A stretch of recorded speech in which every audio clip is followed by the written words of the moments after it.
Assalamualaikum warahmatullahi wabarakatuh. Dalam perkongsian kali ini, saya Auni Balkis binti Muhammad Zaid bersama dua rakan saya iaitu Katronada binti Abdul Samad dan Nurul Amira Anisha binti Razali akan sama-sama mengupas mengenai topik tugasan yang diberikan bagi subjek MPU 3092. Tajuk perbincangan bagi kumpulan kami ialah kesan positif pembentukan kekeluargaan dalam sistem sosial Islam. Jadi saya mulakan perbincangan ini mengenai sistem sosial dalam Islam. Apakah itu sistem sosial?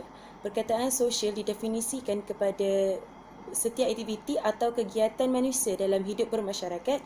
Pada istilah pula, jika dihubungkaitkan dengan manusia, ia membawa maksud sebarang kelakuan atau sikap yang dipengaruhi oleh pengalaman dan tingkah laku setiap individu yang telah lalu dan semasa sama ada secara langsung ataupun tidak. Seperti yang kita sedia tahu, manusia sejak dahulu sehingga hari ini mengamalkan kehidupan secara bermasyarakat yang mana kelompok manusia bergabung melalui ikatan undang-undang yang bertujuan untuk mengamalkan hidup harmoni dan aman damai. Dalam peraturan sosial Islam, undang-undang Allah mendahului masyarakat dan menguasainya. Ini bagi menyekat manusia daripada terus hanyut di kepentingan diri sendiri dan hawa nafsu mereka yang mampu menyimpang daripada jalan Allah SWT. Sistem sosial Islam mengamalkan dan berasaskan kepada petunjuk Allah SWT iaitu Al-Quran dan As-Sunnah. Kedua-dua petunjuk Allah SWT ini telah menggariskan beberapa asas utama kehidupan sosial bagi manusia. Di antaranya ialah bekerjasama untuk kebaikan. Amalan bekerjasama antara satu sama lain untuk melaksanakan kebajikan dan tidak bekerjasama untuk dosa dan kezaliman. Firman Allah SWT mafhumnya, dan tolong-menolonglah kamu dalam mengerjakan kebajikan dan takwa, dan janganlah tolong-menolong dalam berbuat dosa dan pelanggaran. Surah Al-Ma'idah ayat 2. Dan orang-orang yang beriman, lelaki dan perempuan, sebahagian mereka adalah menjadi penolong bagi sebahagian yang lain. Mereka menyuruh mengerjakan yang ma'ruf, mencegah daripada yang mungkar, mendirikan solat, menunaikan zakat dan mereka taat kepada Allah dan Rasulnya. Surah At-Taubah ayat ke-71. Jelaslah daripada firman-firman tersebut bahawa sistem sosial Islam amat mementingkan sifat bekerjasama antara satu sama lain, tidak mengira jantina mahupun bangsa dalam menuju keredaan Allah SWT.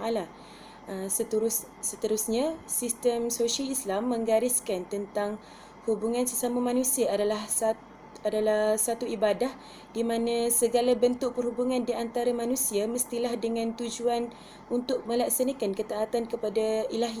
Firman Allah Subhanahu Wa Taala yang mafhumnya, mereka diliputi kehinaan di mana sahaja mereka berada kecuali jika mereka berpegang kepada tali ad-din Allah dan tali perjanjian dengan manusia. Surah Al-Imran ayat ke-112.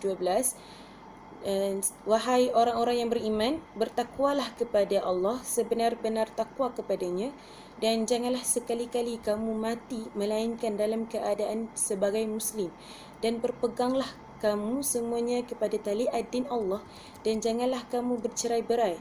Surah Al-Imran ayat 102 hingga 103.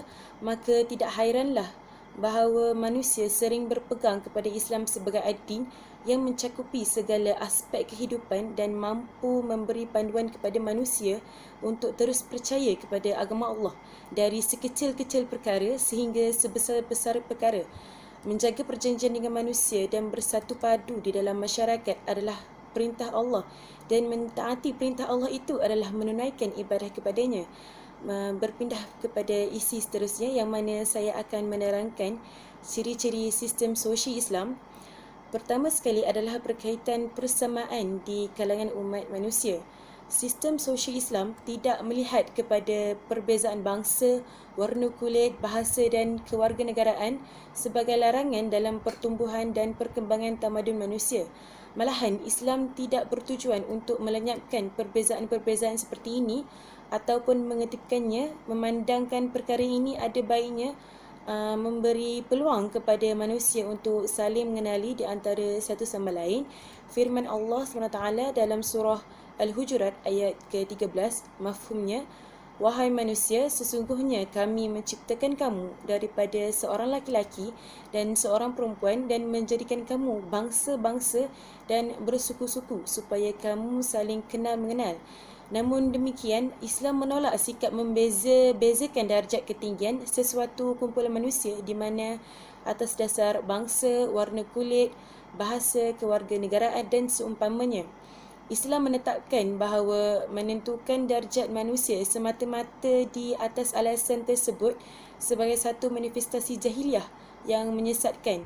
Ini kerana bumi ini sejak dahulu sehingga ke akhir tamadun kemanusiaan adalah berasal daripada asal keturunan yang satu. Oleh kerana itu, mereka adalah bersaudara dalam status sebagai manusia. Semua manusia tanpa mengira warna kulit atau bahasa mereka di dalam sistem sosial Islam adalah sama. Warna kulit dan bahasa tidak dapat mengurangkan status kemanusiaan mereka. Hanya akidah dan keimanan sahaja yang boleh membezakan manusia sebagaimana yang ditegaskan oleh Al-Quran. Firman Allah yang mafhumnya, sesungguhnya orang yang paling mulia di antara kamu di sisi Allah ialah orang yang paling bertakwa di antara kamu, dalam surah Al-Hujurat ayat ke-13. Oleh itu, masyarakat Islam tegak di atas dasar akidah. Sesiapa yang menganut akidah ini, maka ia menjadi anggota kepada masyarakat tersebut dan mempunyai hak yang sama dengan sesiapa sahaja tidak menganut agama Islam. Mereka tetap diberikan hak-hak dan dapat tinggal di bawah naungan masyarakat Islam di atas dasar persamaan daripada segi kemanusiaan. Isi yang seterusnya tentang pemeliharaan kemuliaan akhlak dalam kalangan anggota masyarakat adalah ciri yang amat ditegaskan di dalam sistem sosial Islam. Pentingnya pemeliharaan akhlak yang mulia ini adalah kerana memandangkan sesebuah masyarakat yang bersih dan suci daripada sebarang kejahatan dan kekejian akan dapat membangunkan anggota masyarakat yang bersih pemikirannya, baik percakapannya dan sempurna perbuatannya. Di atas dasar inilah, institusi pertama dan terpenting dalam sistem sosial Islam ialah rumah tangga. Islam menetapkan bahawa hubungan yang sah di antara laki-laki dan perempuan hanyalah dengan ikatan perkahwinan. Melalui ikatan rumah tangga, kesucian lelaki dan perempuan terjamin di mana mereka memainkan peranan penting dalam membina masyarakat kecil mereka sendiri, iaitu sebuah keluarga dengan rasa penuh tanggungjawab. Suasana bertanggungjawab dalam membina keluarga ini merupakan salah satu daripada sistem kawalan yang terbaik dalam sistem sosial Islam. Di samping itu, sistem sosial Islam pula menetapkan beberapa peraturan yang berteraskan kepada akhlak bagi menentukan hubungan-hubungan di antara manusia di dalam masyarakat. Sifat-sifat yang baik dinyatakan sejelas-jelasnya, sementara sifat-sifat yang buruk dikeji sekeras-kerasnya agar sifat-sifat yang buruk itu dibenci oleh anggota masyarakat. Untuk mengukuhkan ketegasan Islam terhadap sifat-sifat yang buruk ini, maka di dalam masyarakat Islam, sebahagian daripada perbuatan-perbuatan yang terbit daripada sifat-sifat yang buruk ini dianggap sebagai jenayah dan dikenakan hukuman-hukuman hudud dan takzir. Peraturan-peraturan dan hukuman-hukuman yang ditetapkan dalam sistem bermasyarakat dan bernegara secara Islam adalah dengan tujuan untuk memelihara keluhuran akhlak anggota-anggota masyarakatnya. Daripada ciri yang telah dinyatakan, terbuktilah yang sistem sosial Islam amat menitik beratkan keamanan sejagat dan keharmonian hidup secara bermasyarakat. Oleh itu, saya percaya institusi keluarga dapat memberi impak dalam sistem sosial Islam yang mana akan dibicarakan oleh dua rakan sekumpulan saya selepas ini. Dengan ini saya ingin mengundur diri dahulu dan rakan saya Nurul Amira Anisha binti Razali akan meneruskan perbincangan tentang topik ini. Terima kasih saya ucapkan kepada Auni Balkis binti Muhammad Zaid atas penerangan yang begitu jelas tadi.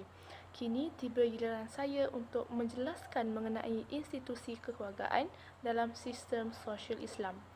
Institusi kekeluargaan merupakan salah satu tiang utama bagi sistem sosial dalam Islam. Islam menetapkan syarat yang wajib untuk dipatuhi untuk membina institusi kekeluargaan itu tersendiri. Hubungan antara lelaki dan perempuan perlu dihalalkan melalui proses perkahwinan. Dalam proses perkahwinan pula, terdapat akad nikah yang akan menghalalkan hubungan tersebut. Ianya merupakan satu permulaan bagi sesebuah institusi kekeluargaan untuk berkembang dan memberi kesan-kesan positif kepada agama Islam. Perkahwinan akan berlaku dengan termeterainya akad antara lelaki dan perempuan yang dijalankan oleh wali dari pihak perempuan dan disaksikan oleh dua orang saksi dari pihak lelaki. Perkahwinan merupakan fitrah buat manusia seperti firman Allah Subhanahu Wa Taala yang bermaksud, dan Allah menjadikan untuk kamu dari diri kamu pasangan-pasangan dan menjadikan bagi kamu daripada pasangan-pasangan itu anak-anak dan cucu-cucu, dan Dia mengurniakan rezeki yang baik. Proses perkembangan generasi-generasi akan datang tertumpu kepada institusi kekeluargaan itu sendiri. Keluarga adalah unit-unit kecil yang terdiri daripada masyarakat dari pelbagai peringkat. Dalam sesebuah institusi kekeluargaan, terdapat banyak peringkat umur yang boleh bahagikan kepada beberapa peranan. Keluarga juga merupakan satu kumpulan sosial yang mempunyai ikatan pertalian darah antara satu sama lain dan mempunyai tanggungjawab yang tertentu bergantung kepada peranan individu berkenaan. Sebagai ketua keluarga, seorang bapa atau seorang suami menggalas tanggungjawab yang besar dan berat untuk menjaga ahli keluarganya. Seorang bapa atau suami perlu memberikan perlindungan kepada semua ahli keluarga. Mereka perlu menyediakan keperluan asas kepada isteri dan anak-anak seperti tempat berlindung, pakaian dan makanan. Jika semua keperluan ini dapat diberikan dengan baik, maka mereka mampu untuk memberikan nafkah dengan sebaiknya. Akan tetapi, pada zaman era globalisasi ini, keperluan asas telah menjadi satu beban buat para ayah dan suami disebabkan oleh permintaan yang meninggi. Oleh itu, ahli keluarga perlu memahami kemampuan para ayah serta para suami supaya dapat mengelakkan perkara yang tidak diingini berlaku seperti pergaduhan dalam keluarga.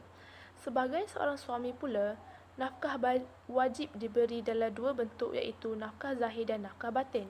Hal ini sentiasa menjadi isu yang dibahaskan di laman sosial di mana mempertikaikan tanggungjawab suami dan tanggungjawab isteri. Suami perlu memberikan tempat tinggal yang selesa sebagai tempat perlindungan sekeluarga. Suami juga perlu memberikan pakaian dan makanan sebagai keperluan asas dalam kehidupan. Isteri juga berhak mendapat nafkah dalam bentuk wang ringgit atau barangan untuk kegunaan si isteri. Pada zaman kini, ramai yang masih keliru tentang wang nafkah untuk isteri dan wang untuk membeli barang dapur. Kedua-dua wang tersebut mempunyai tujuan yang berbeza sama sekali. Dalam urusan melakukan kerja rumah pula, suami dan isteri mempunyai peranan yang berlainan di mana suami perlu keluar mencari rezeki untuk menampung kehidupan keluarga. Sebagai seorang isteri, menjaga rumah dan melayang anak-anak serta suami merupakan tanggungjawabnya kerana ia sesuai dengan peranan seorang ibu dan seorang isteri. Akan tetapi, tidak salah jika si suami menolong si isteri melakukan kerja-kerja rumah seperti mencuci pinggan selepas makan, menjemur pakaian dan sebagainya. Hal ini adalah kerana isteri bukan membuang masa di rumah dengan tidak melakukan apa-apa tugas. Sebaliknya, menjaga anak dan membersihkan rumah merupakan satu tugasan berat yang memerlukan tenaga dan kesabaran. Jadi, tidak ada salahnya jika seorang suami bertindak ringan tulang untuk membantu isteri melakukan kerja rumah, terutamanya pada hujung minggu. Selain itu, sebagai ibu dan bapa, wajib bagi mereka mendidik anak-anak dengan memberikan ilmu dunia dan akhirat secukupnya. Penting bagi mereka untuk memastikan anak-anak cemerlang dalam peperiksaan, juga cemerlang dalam melakukan dan melaksanakan solat. Hal ini adalah kerana anak-anak merupakan cerminan bagi kedua-dua ibu bapa. Bagaimana ajaran turun ke anak-anak, seperti itulah hasilnya nanti. Bak kata pepatah, melentur biarlah dari rebungnya. Selain memberikan pendidikan dunia dan akhirat secukupnya kepada anak-anak, ibu bapa juga perlu menunjukkan contoh teladan yang baik kepada anak-anak. Ibu bapa tidak boleh hanya sekadar bercakap, tetapi juga perlu menunjukkan contoh kepada mereka supaya mereka tidak mempunyai alasan untuk tidak berakhlak mulia. Sebagai contoh, seorang bapa menasihati anak-anak untuk tidak merokok sama ada di rumah atau di mana sahaja. Akan tetapi, beliau mempunyai tabiat untuk merokok di rumah di hadapan ahli keluarga dan di mana sahaja. Ia merupakan satu nasihat yang sia-sia di mana anak-anak akan cuba merokok secara sembunyi. Hal ini adalah sangat tidak bagus kerana anak-anak akan mudah terjebak dengan gejala seperti ini. Akhir sekali, wajib bagi seorang anak untuk menghormati kedua-dua ibu bapa kita supaya tidak menyakiti hati dan perasaan mereka. Hal ini adalah penting untuk anak-anak mendapat restu dan keredaan serta keberkatan dari kedua-dua ibu bapa. Anak-anak wajib menjaga hati kedua-dua ibu bapa supaya mereka tidak mempunyai perasaan tidak puas hati atau kecewa terhadap anak-anak. Elakkan diri daripada menjadi anak derhaka kerana ia akan memberikan impak yang besar kepada anak-anak. Peranan yang terdapat dalam institusi kekeluargaan ini jelas dapat memberikan impak kepada sistem sosial Islam. Dan itu sahaja daripada saya. Sekarang saya akan beralih kepada rakan saya, Saudari Katrunada binti Abdul Samad. Dipersilakan. Saya ucapkan kepada rakan saya, Amira Nesha, atas perkongsian yang bagi saya sangat jelas dan teliti sebentar tadi. Jadi kita berpindah kepada hujah yang bakal saya jelaskan sebentar ini, iaitu kesan positif pembentukan keluarga dalam sistem sosial Islam itu sendiri. Jadi dasar-dasar yang ditetapkan oleh sistem sosial Islam bertujuan untuk membangunkan sebuah masyarakat yang baik dan sejahtera. Keluarga merupakan komponen penting dalam proses pembentukan masyarakat dan seterusnya negara. Tanpa institusi keluarga, kewujudan negara tidak akan sempurna. Islam malah memandang keluarga sebagai sebuah institusi pencorak masyarakat yang bakal dibina. Pembinaan institusi keluarga yang utuh sesungguhnya mampu memberikan impak yang besar dalam sistem sosial Islam. Jadi, yang pertama, antara kesan positif pembentukan keluarga dalam sistem sosial Islam ialah pembentukan institusi keluarga yang utuh mampu membina unit-unit keluarga yang soleh. Pembinaan unit-unit keluarga yang soleh adalah asas pertama bagi sistem sosial Islam. Islam menganggap bahawa ketenteraman jiwa serta kehidupan yang rukun dan damai bermula daripada kehidupan seorang lelaki dan wanita sebagai pasangan suami isteri dalam sebuah rumah tangga. Firman Allah Subhanahu Wa Taala mafhumnya, di antara tanda-tanda kebesaran Allah ialah Ia menciptakan untuk kamu pasangan isteri daripada jenis kamu sendiri supaya kamu cenderung dan merasa tenteram kepadanya, dan Dia jadikan antara kamu rasa kasih dan sayang. Surah Ar-Rum ayat ke-21. Jadi berdasarkan ayat ini, rumah tangga juga merupakan pusat kasih sayang dan keinsafan untuk anak-anak terhadap kesusahan dan pengorbanan ibu bapa mereka itu sendiri. Dan saya memetik firman Allah Subhanahu Wa Taala yang mafhumnya, dan kami perintahkan kepada manusia supaya berbuat baik kepada kedua ibu bapanya. Ibunya telah mengandungkannya dengan susah payah dan melahirkannya dengan susah payah serta menyusukannya selama 3 bulan. Surah Al-Ahqaf ayat ke-15. Jadi sebuah keluarga yang ditegakkan di atas keimanan akan dipenuhi dengan kasih sayang dan dihiasi pula dengan amal-amal yang soleh. Suasana rumah tangga yang soleh ini merupakan asas utama bagi perkembangan segala unsur-unsur kebaikan bagi suami isteri dan anak-anak. Perkembangan ini melibatkan segala bidang kehidupan manusia, sama ada ia bersifat kerohanian, akhlak, disiplin serta keazaman bekerja untuk menambahkan sumber rezeki keluarga.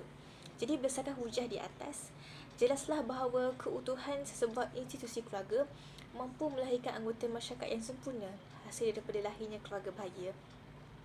Jadi kita berpindah kepada hujah saya yang seterusnya, iaitu yang kedua, pembentukan institusi keluarga yang utuh sesungguhnya mampu melahirkan anggota masyarakat yang bertakwa. Bermula dari rumah tangga yang soleh dalam sistem sosial Islam, maka muncullah individu-individu yang bertakwa yang sangat dititik beratkan dalam sistem sosial Islam itu sendiri.